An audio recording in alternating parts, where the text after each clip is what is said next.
Bonjour et merci de prendre ce temps de formation. Je m'appelle Monique Washnock et je suis coordonnatrice des milieux sécuritaires pour l'archidiocèse de Gatineau. Dans notre diocèse, nous avons à cœur d'offrir des milieux sécuritaires, respectueux et bienveillants pour toutes les personnes, particulièrement les plus vulnérables. Le Code d'éthique et de conduite n'est pas seulement un document administratif. C'est un guide concret pour nous aider à vivre nos responsabilités avec cohérence, intégrité et un esprit évangélique dans chacune de nos relations. L'objectif est simple, mieux connaître le Code, son contexte, les valeurs qu'il incarne et les mécanismes de protection et de signalement qui nous soutiennent. Servir avec bienveillance selon les valeurs de l'Évangile passe avant tout par nos actions. Nos attitudes et nos gestes doivent donc refléter ce message que nous portons.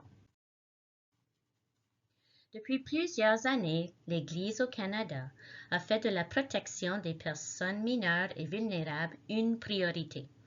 Notre diocèse a donc mis en place un code d'éthique et une politique claire afin d'adopter une approche proactive, afin de prévenir, former, accompagner et intervenir rapidement lorsque nécessaire.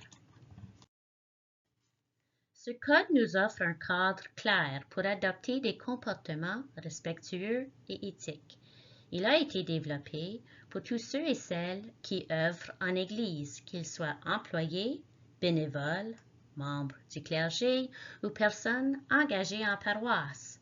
En suivant ce code, nous témoignons de notre engagement envers l'Évangile et participons à la mission collective de l'Église, assurant que ces principes soient incarnés dans chaque interaction et chaque. Ce code met en avant 5 valeurs fondamentales à promouvoir.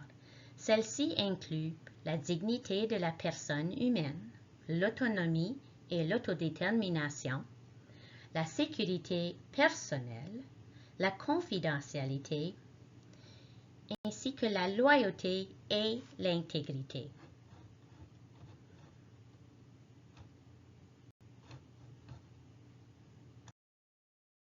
La dignité de chaque personne est au cœur de notre mission. Elle mérite le respect, la protection et une attention réelle. Concrètement, cela veut dire agir avec bienveillance, traiter chacun avec équité, bâtir des relations respectueuses, garder la confidentialité et maintenir des limites professionnelles et claires, surtout avec les personnes vulnérables. Ça peut être aussi simple que l'accueil. Par exemple, lorsqu'une personne entre à l'Église et semble marginalisée ou vulnérable, on l'accueille avec la même chaleur et le même respect. On prend le temps d'écouter sans jugement, parce qu'au fond, chaque personne porte en elle une dignité profonde. L'autonomie et l'autodétermination, c'est la capacité de faire ses propres choix, d'agir et de penser par soi-même. Nous respectons la liberté et le rythme de chaque personne. Cela signifie reconnaître et valoriser la capacité de chacun à discerner à son propre chemin. Notre rôle est d'accompagner avec ouverture, sans imposer nos idées. Par exemple, si quelqu'un vient chercher des conseils, on pose des questions, on éclaire, on l'aide plutôt à réfléchir, à discerner, à écouter ce qui l'habite. On ne lui impose pas notre solution. On respecte sa liberté et son cheminement. La sécurité est une responsabilité collective. Notre objectif est simple, que chaque personne se sente en sécurité sur les plans physiques, affectifs, moral et spirituels. Concrètement, cela nous demande d'être attentifs à nos paroles et à nos gestes, d'agir avec prudence et bon jugement, et de veiller au bien-être des personnes autour de nous. Et aussi que nos activités soient appropriées, que les limites physiques et relationnelles soient respectées et que tout risque soit signalé rapidement. Par exemple, lors d'activités avec des jeunes ou des personnes vulnérables, il y a toujours au moins 2 adultes présents. L'activité se passe dans un espace visible et il y a une communication claire avec les parents. Et si quelqu'un est inconfortable, on ajuste immédiatement. Parce que la sécurité, c'est d'abord une question d'attention et de soins les uns envers les autres.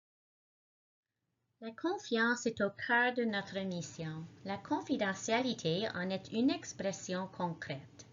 Elle protège la vie privée et l'intimité des personnes. Les gens nous confient parfois des réalités très personnelles. Ces confidences sont précieuses et demandent respect et discrétion. Cela veut dire qu'on évite d'en parler en public ou sur les réseaux sociaux, par exemple, et on partage seulement lorsque c'est nécessaire, avec permission ou pour assurer la sécurité. Enfin, nous sommes appelés à agir avec intégrité. Cela signifie être honnête, transparent et cohérent, même quand personne ne regarde. Par exemple, gérer les dons avec rigueur, signaler une erreur financière, respecter les politiques en place. La communauté nous confie beaucoup. Notre responsabilité est d'être digne de cette confiance. Alors voici comment le Code est appliqué au sein du diocèse et des paroisses. Les mécanismes d'application garantissent que chaque membre du personnel, qu'il soit rémunéré ou bénévole, agit en accord avec les valeurs et les normes établies. Car le Code ne repose pas seulement sur de bonnes intentions. Un comité veille à la formation continue, à la mise à jour des pratiques et à l'application des normes. En cas de manquement, des mesures peuvent être prises. Même après avoir quitté ses fonctions, un employé demeure tenu à certaines obligations, notamment en matière de confidentialité et d'intégrité. L'objectif n'est pas de punir, mais de protéger et de maintenir des milieux sécuritaires.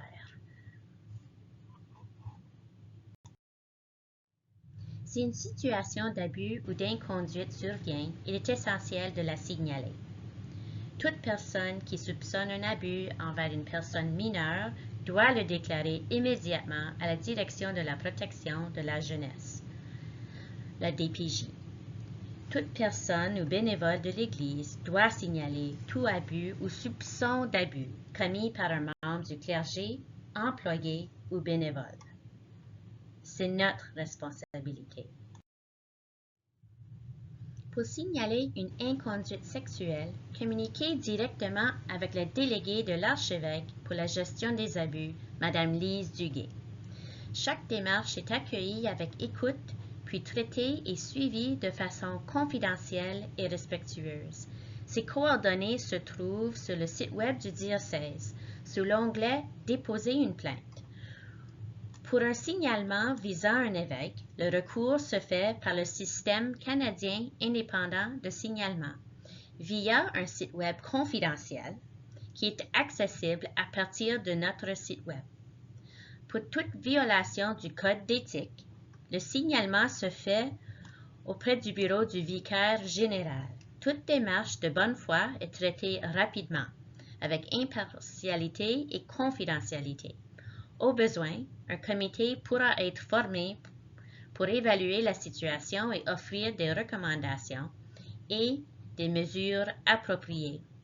L'objectif est toujours le même, protéger les personnes et maintenir des milieux sûrs pour tous.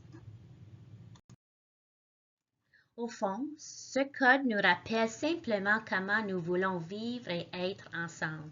Des communautés où chacun se sent respecté, en sécurité et digne de confiance. Des communautés qui reflètent l'Évangile, non seulement dans nos paroles, mais aussi dans nos actions au quotidien. Merci chaleureusement pour votre engagement dans votre paroisse afin d'assurer un milieu toujours sécuritaire, bienveillant et accueillant. Ensemble, prenons soin les uns des autres et continuons de semer la lumière du Christ autour de nous. Pour toute question ou information complémentaire, n'hésitez surtout pas à me contacter. Merci.